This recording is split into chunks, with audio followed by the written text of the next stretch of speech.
Olá, bom dia. Já está na reta final do ano de 2021 e nem demos por isso. Eu sou o José Caetano, é com gosto que vejo rostos novos e alguns já conhecidos desta família. Habitualmente a APH presta apoio às pessoas com hemofilia e outras coagulopatias.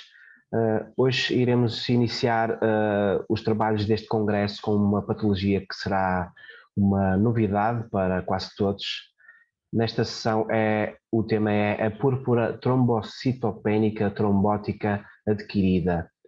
É uma patologia hematológica e para nos ajudar a entender melhor esta patologia temos connosco o Dr. Miguel Relvas, nefrologista no Centro Hospitalário Universitário de São João, e teríamos também presente Cláudia Henriques, que por imprevisto de última hora não pôde estar presente. Portanto, iremos falar da púrpura trombocitopénica e para nos ajudar a entender melhor o que é esta patologia, irei dar a palavra ao Dr. Miguel Relvas. Olá, bom dia. O meu nome é Miguel Relvas, eu sou médico do Hospital de São João, do Serviço de Nefrologia, e fui então convidado para falar um bocadinho sobre esta patologia que é uma entidade bastante rara, a púrpura trombocitopénica trombótica. E então quero explicar mais ou menos de que é que isto se trata. Basicamente é uma doença que é causada por uma redução severa de uma enzima que se chama ADAMTS13. E vai se dividir em duas grandes formas. Temos a forma adquirida, que é basicamente uma doença autoimune, em que vamos ter a formação de autoanticorpos que vão bloquear a ação desta enzima. Esta forma é muito mais comum na população adulta, vai ser 30 vezes mais comum na população adulta do que na população pediátrica, e a sua incidência é extremamente baixa. Anda à volta dos 3 casos por milhão de habitantes por ano. Ou seja, de uma maneira geral, em Portugal, seria expectável termos cerca de 30 casos por ano. Acaba por ser mais comum no sexo feminino e na raça negra, de facto, acaba por ter ali uma idade mediana de apresentação à volta dos 40 anos. Em termos da outra forma, temos a apresentação hereditária, que se deve a uma diminuição da atividade da ADAMTS13 que está codificada de forma genética, ou seja, é uma coisa que já está pré-definida. Agora, sendo uma coisa genética, seria expectável que a forma hereditária desta púrpura trombocitopénica trombótica surgisse logo na infância. Agora, de facto, isso não é o que acontece. Ocasionalmente, a doença mantém-se silenciosa ou subclínica até uma idade, à volta dos 30 anos, aguardando a apresentação após um trigger, que pode ser uma infecção ou então, por exemplo, uma gravidez. A púrpura trombocitopénica trombótica é uma doença extremamente grave e quase sempre fatal quando não se inicia de forma atempada o tratamento adequado. Quero destacar aqui que antes de 91, que foi quando surgiu grande evidência a apoiar a utilização de plasmafrese nesta patologia, a mortalidade andava nos 90%. Agora, com o avançar da qualidade da terapêutica médica, particularmente com a introdução da plasmafrese como gold standard no tratamento desta doença, a mortalidade caiu para os 10%, e é uma coisa espetacular atendendo à gravidade desta doença. Então, eu estou aqui a falar de uma enzima, na ADAMTS13, e convém também falarmos um bocadinho sobre o que é que ela faz, para percebermos exatamente como é que esta doença se desenvolve. A ADAMTS13, isto é uma enzima que é extremamente importante, de uma maneira geral, porque vai degradar, então, vai quebrar em pedaços mais pequenos o fator de von Willebrand, que é responsável por agregar plaquetas e formar, assim, um coágulo. Agora, se nós tivermos uma grande estrutura, uma grande proteína de von Willebrand, agarrar múltiplas plaquetas, isto vai formar ali um coágulo de grandes dimensões que pode causar lesões a nível dos capilares e também a nível das pequenas arteríolas. E isto vai então facilitar o processo da PTT, da púrpura trombocitopénica trombótica. A ADAMTS13, ao quebrar o fator de von Willebrand em pedaços mais pequeninos, vai evitar a formação então destes coágulos de grandes dimensões e evitar o processo patológico. E então é fundamental nós temos uma atividade normal desta enzima no nosso organismo. E como nós vamos ter uma formação dispersa de coágulos, vamos ter um atingimento multiorgânico, ou seja, vamos ter um atingimento a nível gastrointestinal, vamos ter um atingimento a nível cerebral, e então as manifestações também vão ser multissistémicas. As pessoas vão surgir com queixas muito variadas, inicialmente com queixas um bocadinho inespecíficas, como por exemplo cansaço, alguma falta de ar, a noção de aparecerem assim petequias a nível da pele, podem haver assim pequenos sangramentos, e depois vão desenvolver então sintomas um bocadinho mais graves. Podem surgir sintomas gastrointestinais, que por acaso são a manifestação assim mais comum nos doentes com PTT. Vão surgir em cerca de 70% dos doentes, e esses sintomas vão passar por exemplo, uma dor abdominal, podem surgir náuseas, podem surgir vômitos, pode surgir diarreia. Depois podem surgir também... Oi? Peço desculpa. Podem surgir também alterações neurológicas, estas também podem surgir em cerca de 70% dos doentes, e podem ser coisas minor, como por exemplo dores de cabeça, mas também podem ser sintomas muito mais significativos, incluindo convulsões ou mesmo uma evolução para coma. Além disso, também podemos ter um atingimento cardíaco, com uma subida das troponinas. Isto é indicativo de pequenos infartos, porque basicamente os coágulos também vão ocluir a circulação a nível coronário, e ocasionalmente também se pode desenvolver uma lesão renal aguda. Agora, quero destacar que na púrpura trombocitopénica trombótica, a lesão renal aguda, a deterioração da função renal, até acaba por ser uma manifestação rara. E quando surge, significa que nós estamos perante um processo muito, muito avançado.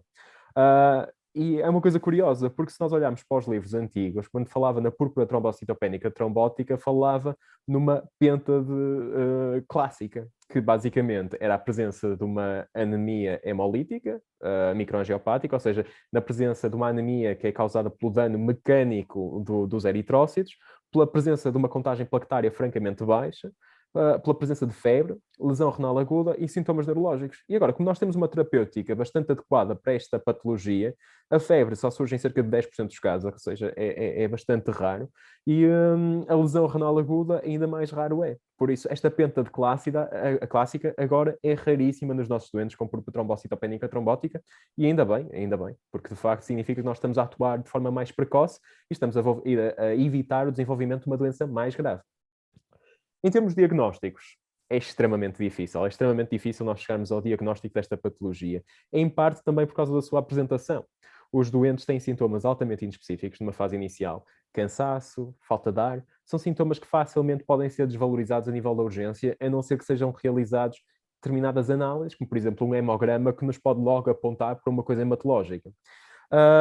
Então, de facto, para nós chegarmos ao diagnóstico, é fundamental, para além de estarmos atentos à parte clínica, também termos alguns resultados analíticos. E também, quando surge então a anemia hemolítica e também a queda da contagem plaquetária, é fundamental nós excluirmos outras patologias que podem se associar a este tipo de manifestação. Porque nem sempre vai ser por termos uma púrpura trombocitopénica trombótica que nós vamos desenvolver uma anemia e uma queda das plaquetas. Existem muitas outras etiologias possíveis para esse tipo de quadro. Por isso, temos que excluir sempre patologias sistémicas, como por exemplo infecções graves, ou então neoplasias que também se podem manifestar desta maneira. Depois de nós suspeitarmos ou termos um diagnóstico presuntivo, é fundamental nós atacarmos com força. Começamos logo com o tratamento adequado de forma precoce, porque isto vai reduzir de forma franca a mortalidade nesta população. Para isso, para nós chegarmos ao diagnóstico, nós podemos recorrer a determinadas ferramentas validadas, por exemplo, este score diagnóstico, que é o PLASMIC, que nos permite perceber qual a probabilidade de nós estarmos perante um quadro de púrpura trombocitopénica trombótica de acordo com o score. Isto basicamente, cada letra é indicativa de um critério diagnóstico. Se nós tivermos 5 a 7 critérios cumpridos, nós temos indicação para atacar, porque a probabilidade de estarmos perante uma púrpura trombocitopénica trombótica é superior a 80%. E basicamente é uma ferramenta fundamental na nossa abordagem a estes doentes, porque nos permite chegar a um diagnóstico de forma atempada e antes temos a confirmação analítica, porque para nós confirmarmos este diagnóstico, nós precisamos do resultado da atividade da ADAM-TS13. E esse resultado demora a sair e nem está disponível em todos os hospitais. Por exemplo, nós no São João não temos esta análise disponível. Nós temos que mandar o sangue do doente congelado para Coimbra, para termos o resultado, que demora cerca de 72 horas. E se nós esperarmos essas 72 horas e o doente continuamente a agravar enquanto espera o resultado que confirma o diagnóstico, nós potencialmente vamos agir tarde demais. Podemos ter um doente que evolui de forma francamente desfavorável e sem necessidade. E então, em relação à atividade ADAM-TS13, uma pessoa normal tem uma atividade acima de 60%, é isso que nós consideramos um valor normal. No caso da púrpura trombocitopénica trombótica, a atividade, de uma maneira geral, vai ser inferior a 10%. Isto vai ajudar a confirmar o diagnóstico que nós já estamos a fazer com base em suposições clínicas. Isoladamente, uma atividade inferior a 10% não é diagnóstico de PTT. Nós precisamos ter as manifestações, que senão não estamos perante um quadro de PTT confirmado. Pode ser simplesmente uma manifestação analítica sem impacto clínico. Uma atividade baixa também pode ocorrer nos doentes com púrpura trombocitopénica trombótica, ou seja, uma atividade entre os 10% e os 20%, particularmente naqueles doentes que numa fase inicial são submetidos, por exemplo, a transfusões, porque as transfusões, como correspondem a derivados de sangue, não é? De que venham de outras pessoas, de dadores saudáveis, vai ser rica em ADAM-TS13 que está funcional. E por isso acaba por desviar um bocadinho aquela inatividade basal da ADAM-TS13 dos nossos doentes com púrpura trombocitopénica trombótica. Para além do estudo da atividade da ADAM-TS13, nós fazemos sempre um estudo de pesquisa do inibidor, porque na forma adquirida nós vamos ter ali um anticorpo que está a bloquear a ação desta enzima. E, de facto, estão disponíveis vários testes diferentes para nós chegarmos à identificação do inibidor e para percebermos exatamente qual é o título deste inibidor, mas o estudo que é mais importante no contexto da ADAM-TS13 acaba por ser o estudo de mistura, que é muito semelhante àquilo que é usado na hemofilia A. Basicamente, permite-nos identificar a presença de um anticorpo e, ao mesmo tempo, confirma o seu valor clínico, porque vai confirmar, de facto, que este anticorpo está a bloquear a atividade da ADAM-TS13. E por isso acaba por ser um teste muito bom para nós percebermos exatamente o valor do anticorpo que foi identificado. Em relação ao tratamento, como eu já disse, é fundamental nós atacarmos de forma precoce e de forma agressiva.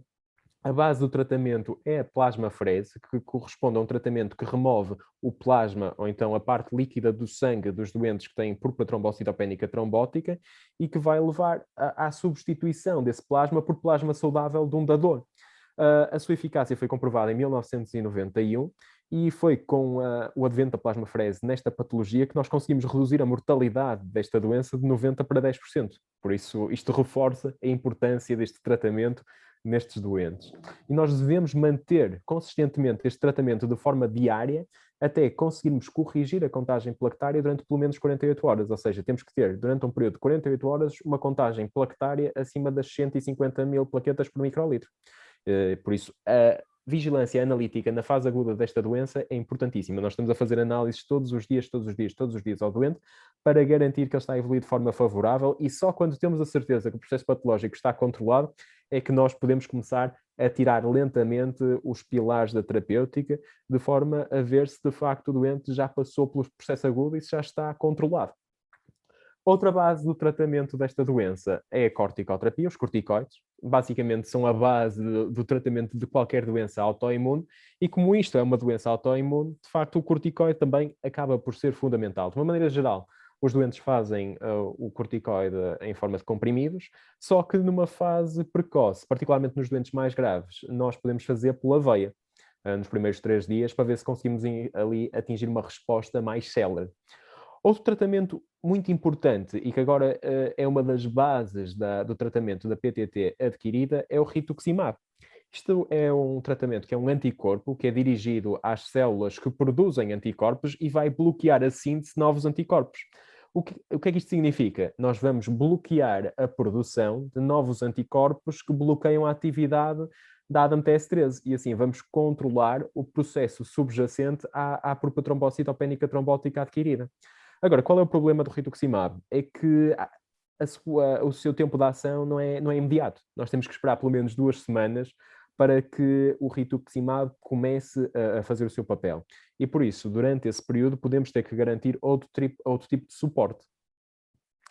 Agora, em algumas situações, o doente não responde a esta terapêutica e falamos então numa doença refratária. Isto é cada vez mais raro, porque o tratamento inicial agora é cada vez mais agressivo e por isso, na maior parte dos casos, vamos ter uma resposta. Só que temos que ter, armas reservadas para situações em que nada funciona. E uma coisa que surgiu muito recentemente foi o caplacizumab. Isto é um novo anticorpo, um novo fragmento de anticorpo, que basicamente vai bloquear a ação do fator de von Willebrand, vai impedir a agregação desta grande proteína às plaquetas e então vai impedir a formação de grandes coágulos, diminuindo assim a atividade da doença. Vamos ter menos coágulos, vamos ter menos lesões de órgãos-alvo, ou seja, vamos ter um menor atingimento cardíaco, vamos ter um menor atingimento renal, vamos ter um menor atingimento gastrointestinal e vamos conseguir controlar o processo, então, subjacente. Este fármaco é administrado primeiro pela veia e depois é administrado via subcutânea. Temos que ter sempre um cuidado de fazer a administração após a suspensão da plasmaferese, ou seja, nós fazemos a plasmaferese de forma diária. O capacizumab tem que ser após o tratamento, porque senão a plasmaferese vai remover o fármaco do sangue. E não convém, porque isto é um medicamento extremamente caro e é uma das limitações da sua utilização de forma rotineira, porque de facto o custo é substancial. Depois, trazia aqui um caso de um doente com PTT que achei curioso e foi o caso assim, mais recente que nós tivemos no São João, com refratariedade ao tratamento standard, e achei que podia ser interessante trazer assim para fazer uma ilustração do que é a púrpura trombocitopénica trombótica.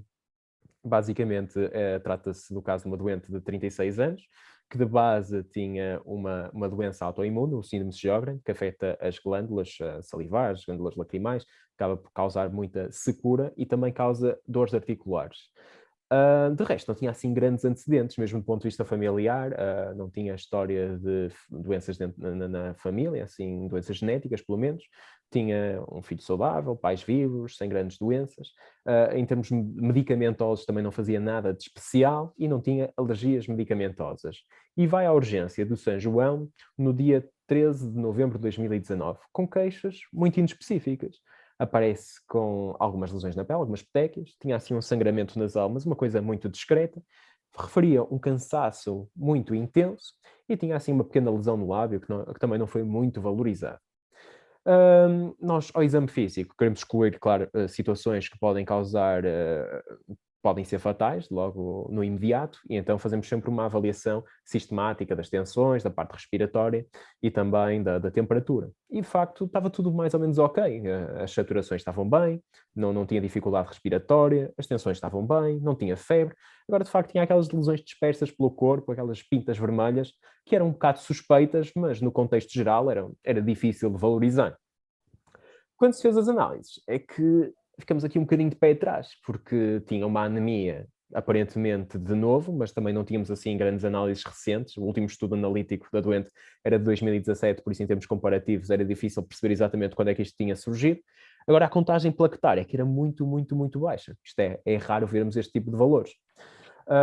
Agora, uma coisa que nos deixou mais ou menos descansados foi o facto de, olhando para o sangue ao microscópio, não havia assim grandes alterações, não havia aquilo que nós procuramos na PTT, que são os esquizócitos. Os esquizócitos são basicamente eritrócitos que são destruídos de forma mecânica. Como nós temos coágulos por todo lado, o sangue a passar causa que os eritrócitos se fragmentem e forma-se então este tipo de célula que é o esquizócito. E neste caso não estava lá presente.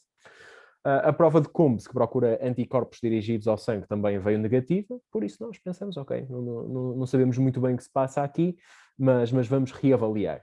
E a doente foi tratada com corticoide na urgência, fez corticoide pela veia e teve alta com corticoide oral orientada para a consulta, que seria pouco depois, passado 2 dias. Agora, quando ela vai à consulta dos meus colegas da hematologia, apresenta-se muito mais cansada, com lesões ainda mais significativas, ou seja, mais pintas vermelhas pelo corpo e ainda um hematoma de novo a nível frontal. Além disso, do ponto de vista das análises, tínhamos um agravamento progressivo. A anemia, que de base já não era assim, que de base não era muito grave, torna-se mais grave, ok? Para 7,6 gramas por decilitro, que já é muito significativo e pode justificar estas queixas de cansaço. A contagem plaquetária mantém-se muito, muito baixa, o que é um bocado alarmante. Não havia aqui nenhuma resposta ao corticoide. E, de facto, agora no esfregaço de sangue periférico, ou seja, olhando para o sangue ao microscópio, vemos estes esquizócitos, que são altamente sugestivos, então, de um processo de destruição dos eritrócitos, dos glóbulos vermelhos, via mecânica. Ou seja, isto já começava a apontar para uma coisa um bocadinho diferente, potencialmente uma púrpura trombocitopénica trombótica. Então, como a doente estava a agravar, tanto do ponto de vista clínico como também do ponto de vista analítico, acabou por ser internada para estudarmos de forma mais cuidadosa o que se estava a passar. De facto, aqui levantou-se a hipótese disto se tratar de uma púrpura trombocitopénica trombótica, mas nós tínhamos que excluir outro tipo de distúrbios sistémicos, potencialmente infecções ou então neoplasias, que podiam levar a um quadro deste género. E nós temos assim um fluxograma que nos ajuda a tentar perceber exatamente qual o diagnóstico neste tipo de doentes.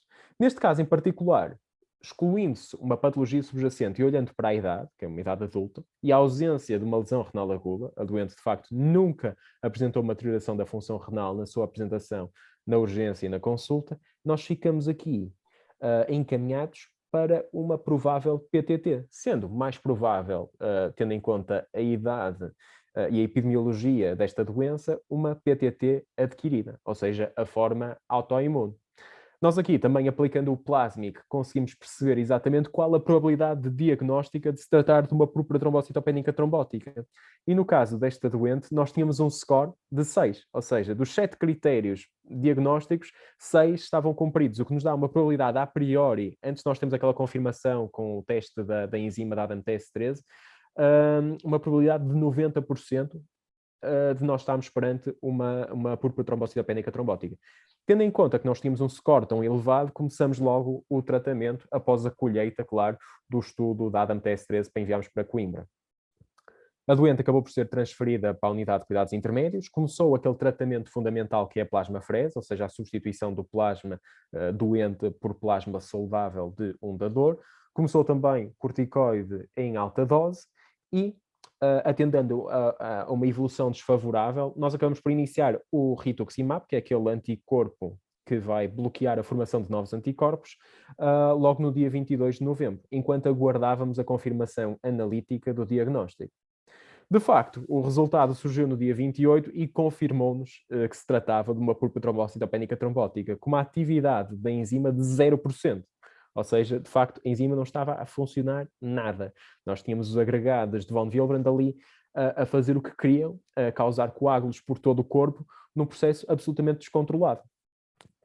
Neste contexto, atendendo à evolução desfavorável, mesmo após o início de rituximab, acabamos por iniciar aquele fármaco novo, o caplacizumab, que foi bloquear a agregação das plaquetas atuando no fator de von Willebrand.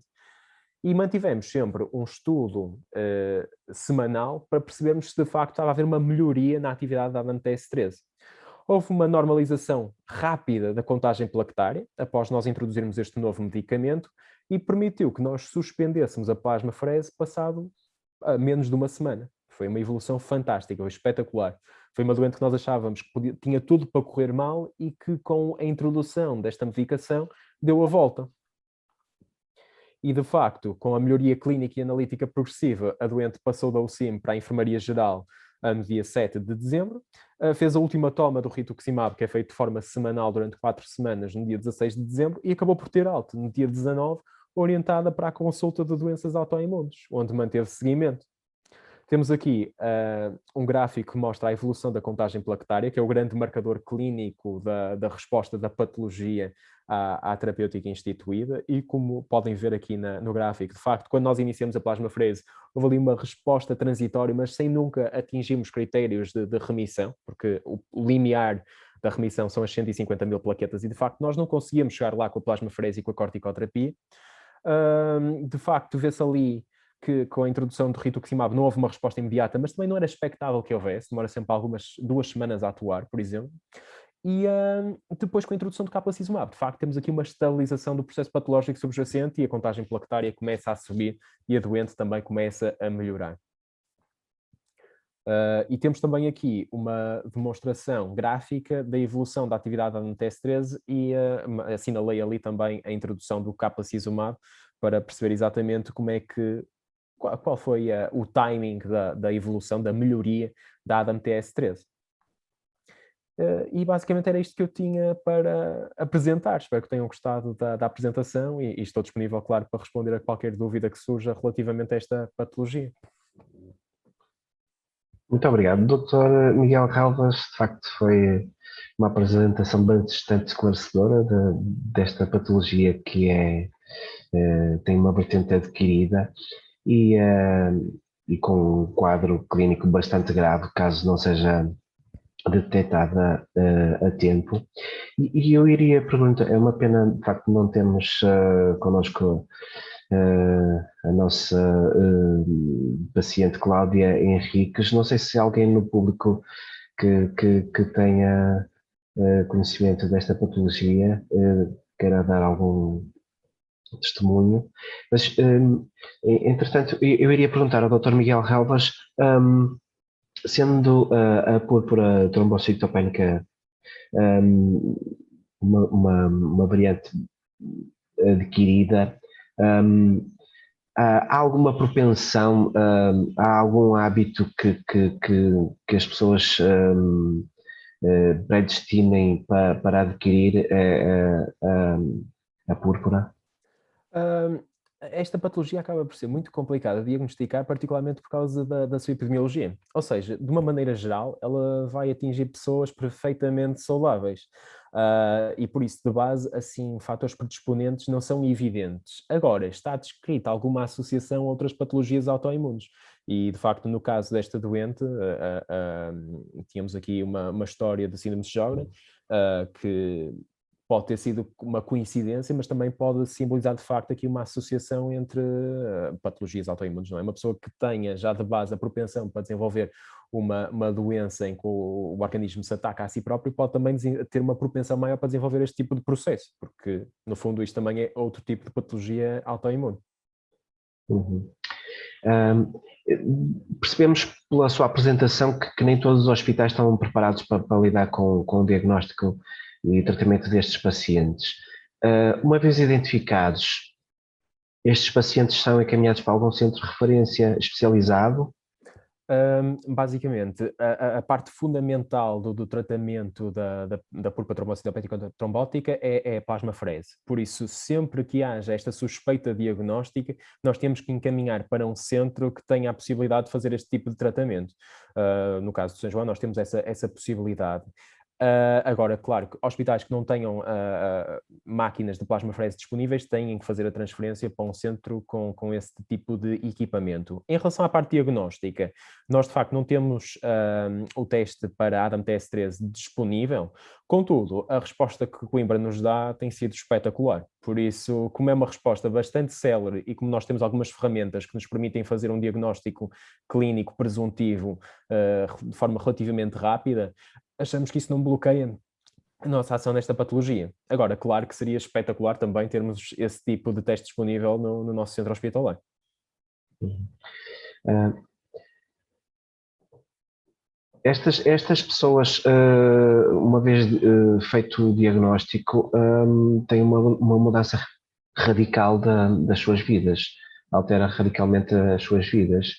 Um, Há aqui uma perda da qualidade de vida substancial. Uhum. Eu acho que sim, há uma perda substancial da qualidade de vida, porque, primeiro, é um evento traumático, a meu ver, acaba por ser uma doença muito grave, que exige um tratamento bastante agressivo. Nós, para fazermos plasmafrese, temos que garantir a colocação de um acesso, que aliás é um dos principais pontos associados a complicações.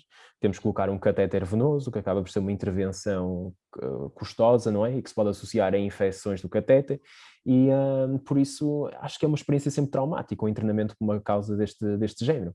Agora, além disso, depois do internamento, as pessoas que passaram por um problema deste género têm que manter um follow-up muito apertado, consultas muito frequentes, com elevada regularidade, de forma a garantir que o processo subjacente não recorre. E logo por aí, acho que em termos de limitações na qualidade de vida, é uma coisa muito, muito significativa, sim. Tem aqui uma questão que colocaram do público, em que referia que foi mencionado que a ocorrência de uma infecção ou após a gravidez por volta dos 30 anos se inicia o desenvolvimento de PTT. A partir de um destes eventos é possível diagnosticar facilmente a PTT? Ou será a partir daqui que se deve integrar uma rotina de vigilância?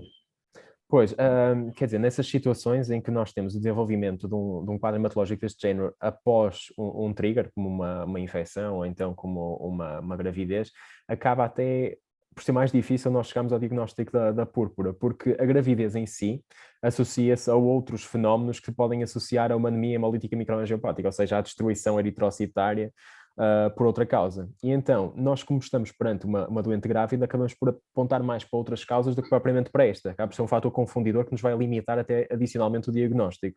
No caso das infecções, isso também acaba por ser um fator que nos vai dificultar o diagnóstico, porque um quadro cético, por exemplo, também pode justificar uma queda de plaquetas e também uma anemia grave, e pode não haver aqui nenhuma PTT. Por isso, ambos podem ser triggers, de facto, desta patologia, e ao mesmo tempo ambos podem desencadear outro tipo de processo que se associa a alterações analíticas muito semelhantes àquilo que nós vemos nestes quadros.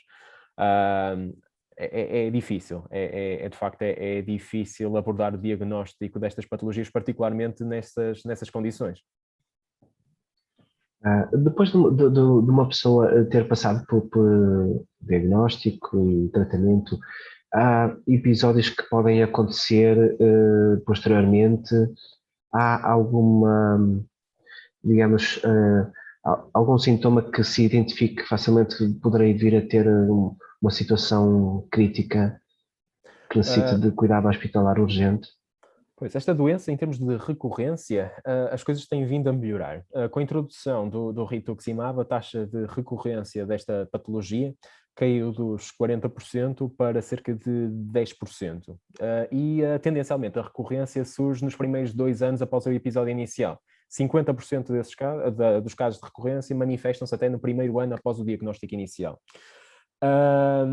Agora, a que é que nós devemos estar atentos? Basicamente a sintomas inespecíficos. É muito difícil encontrar aqui alguma coisa que identifique de base uma recorrência do quadro, porque as manifestações vão ser sempre as mesmas. É um cansaço muito substancial, pode ser ali uma falta de ar, algumas palpitações, podem aparecer as petequias novamente, aquelas manchinhas na pele.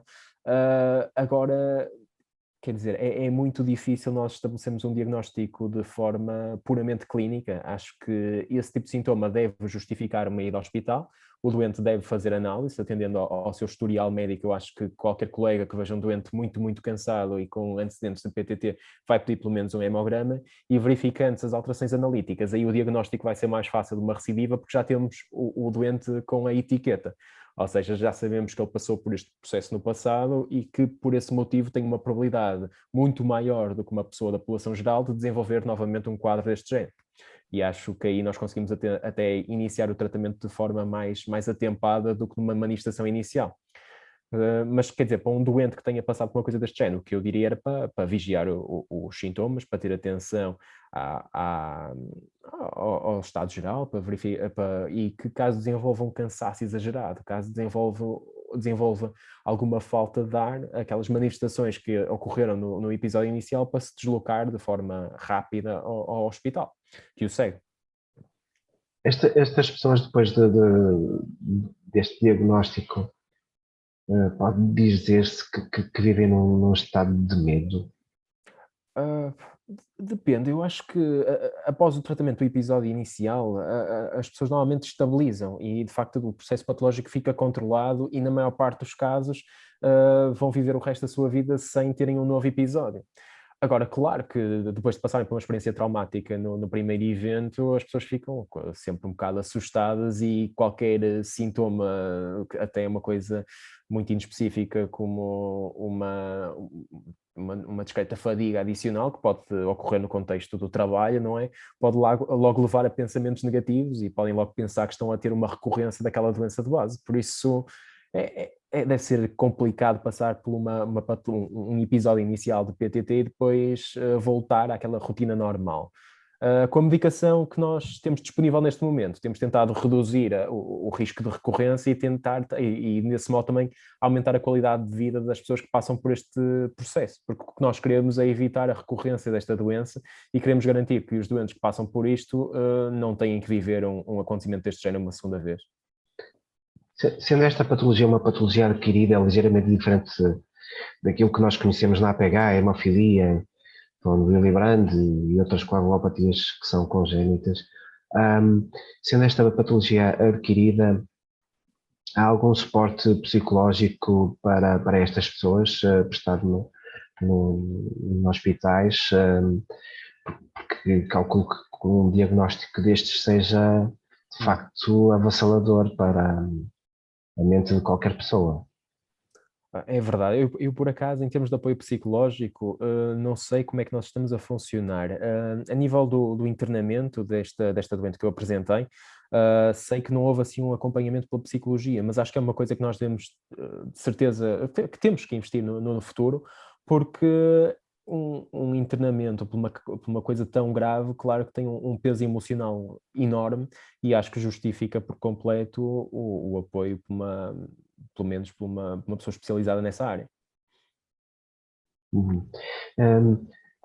Estamos a falar de uma patologia rara, Dr. Miguel. Uhum. Em que ponto é que as associações de doentes são importantes para uma situação de PPT, de PTT?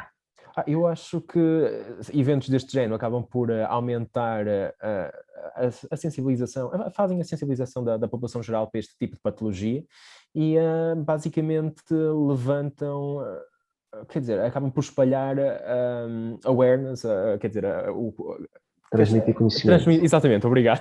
Estava-me a faltar a palavra. Transmitir conhecimento em relação a esta patologia que eu acho que nem toda a gente conhece. E ao sensibilizarmos a população geral para este tipo de processo, acabamos também por facilitar o seu diagnóstico a nível hospitalar. Acho que mesmo na comunidade médica é fundamental nós espalharmos conhecimento em relação a esta doença, porque devido à sua raridade é um assunto que nem sempre é abordado. Tem que fazer parte dos nossos algoritmos diagnósticos. Acho que é uma coisa que tem que ser do conhecimento geral, porque senão não é detectada.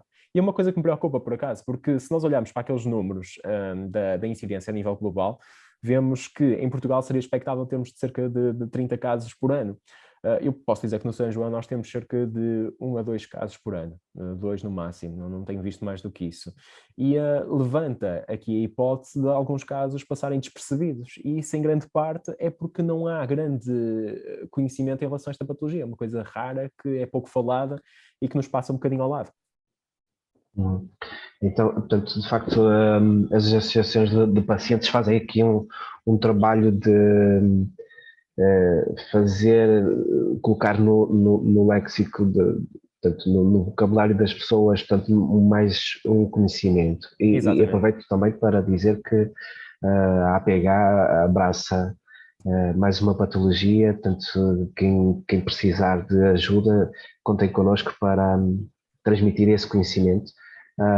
Mais alguma mensagem, doutor, que queira deixar a transmitir? Por exemplo, que esperanças é que têm estas pessoas que aparecem atualmente e que perspectivas têm para o futuro? Há perspectivas tecnológicas que permitam ter um pensamento mais positivo relativamente à patologia? Eu acho que o fundamental nesta patologia é mesmo espalharmos a noção que ela existe, porque a partir do momento em que se faz o diagnóstico, se nós fizermos o diagnóstico de forma atempada, nós vamos garantir uma evolução relativamente favorável nesta população. Por isso, acho que dentro da comunidade médica esta patologia está a ser cada vez mais falada. Acho que tem sido identificada de forma cada vez mais precoce a nível hospitalar e por isso acho que os futuros doentes vão ter cuidados cada vez melhores para este problema de saúde. Agora, uma coisa que é fundamental também é o investimento, claro, nesta área. Temos que tentar procurar novos fármacos que possam melhorar os outcomes nestes doentes. Coisas que diminuíssem a recorrência desta patologia seriam espetaculares e a verdade é que estes novos fármacos que têm vindo a surgir têm melhorado de forma muito substancial o prognóstico destes doentes.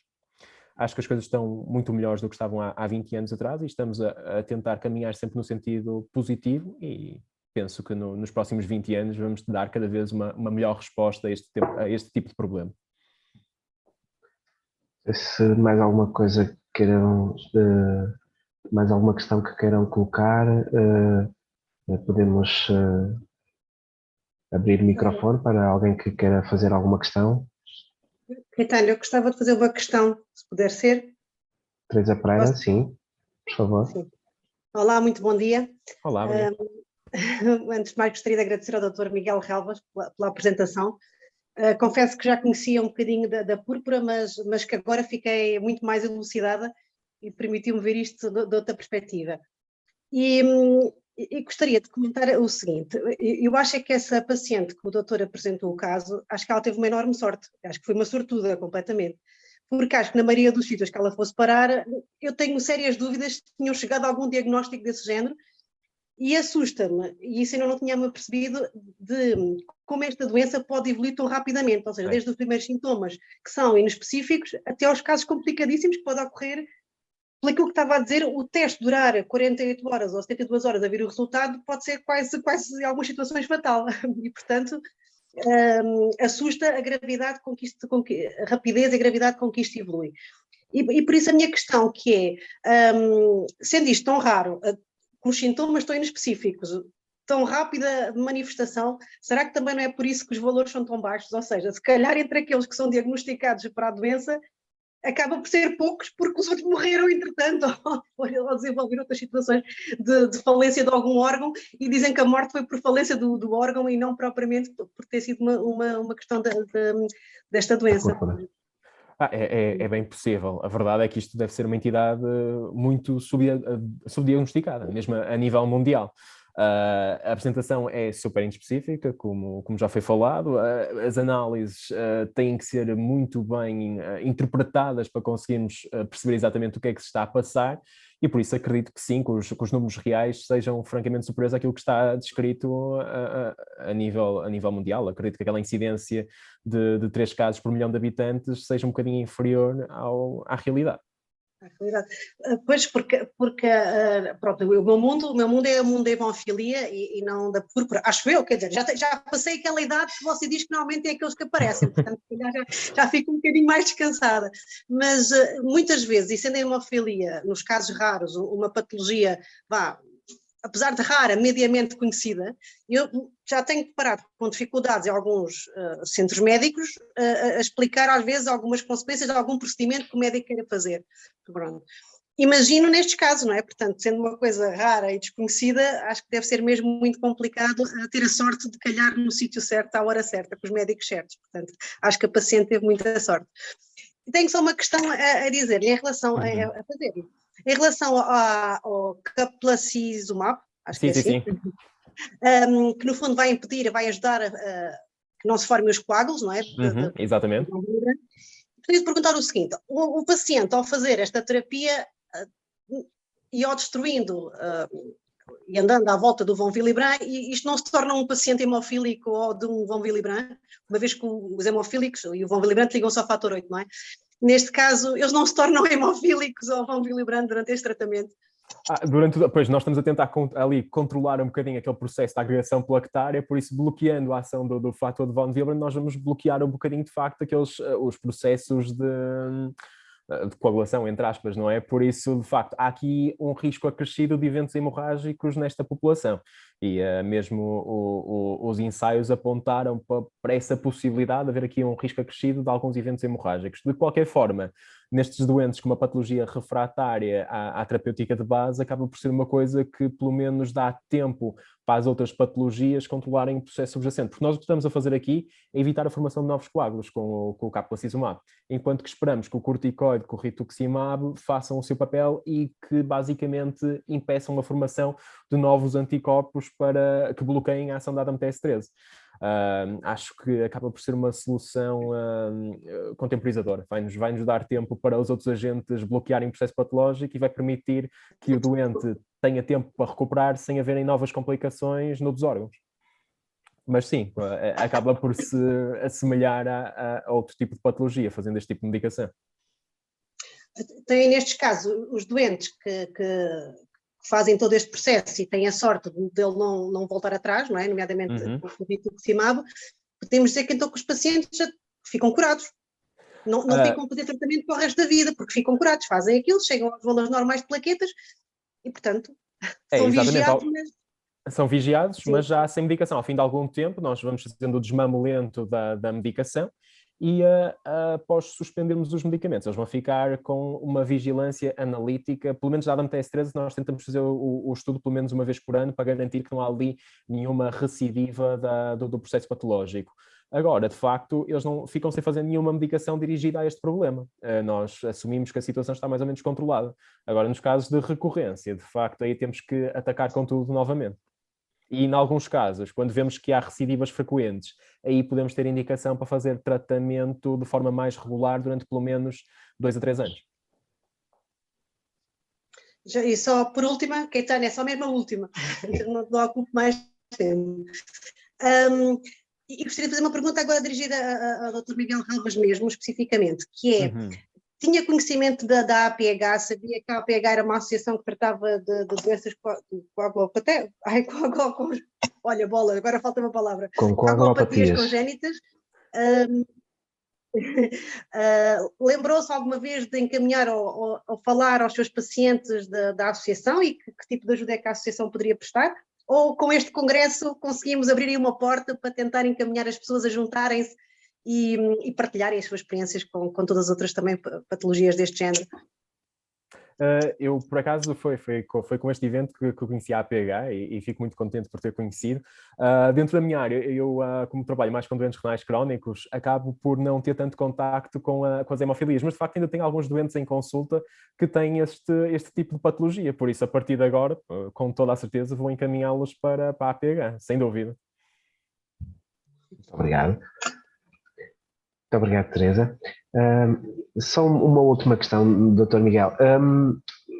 Falou num diagnóstico inicial em que, portanto, é uma série de vários, portanto, é um score com vários níveis. Este diagnóstico é acessível em todos os serviços de urgência ou corremos mesmo o risco de só nos hospitais centrais estar disponível?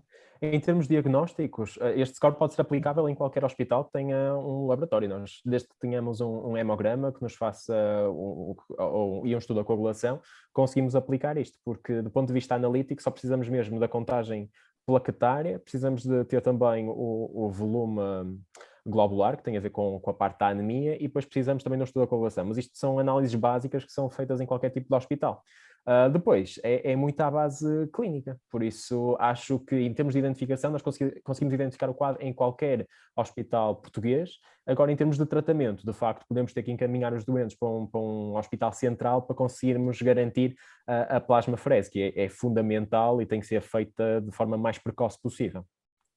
Muito bem. Uma última mensagem, se quiser deixar, doutor. Espero que tenham...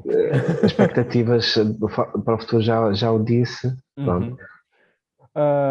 Espero que cada vez mais as pessoas estejam cientes que esta patologia existe e espero que com o tempo, de facto, as coisas em termos... que o diagnóstico se torne cada vez mais precoce e que assim consigamos ajudar e darmos o melhor tratamento aos doentes com esta patologia. E qualquer dúvida que surja em relação a este tema, podem ficar também com o meu contacto de e-mail, se tiverem vontade de falar um bocadinho mais comigo sobre este tipo de problema e espero que tenham gostado desta sessão. E agradeço imenso o convite pela APH. Nós é que agradecemos, de facto, a sua disponibilidade também para estar connosco e para nos dar a conhecer uma patologia que também tem a sua severidade e é necessária conhecer para que seja bem tratada. Muito obrigado, doutor, mais uma vez. Um agradecimento especial à Sanofi, bem como aos restantes laboratórios que nos ajudaram na realização deste Congresso Nacional, a Bayer, Novo Nordisk, Orta Pharma, a Pfizer, a Roche, a Sobi e a Takeda. Por agora está feita a primeira sessão. Marcamos mais encontro para mais logo, às 15, em que a sessão será dedicada a von Willy Brandt, com a doutora Maria Coutinho, do Centro Hospitalar de Santo António, e a moderação de Teresa Pereira. Muito obrigado, até logo.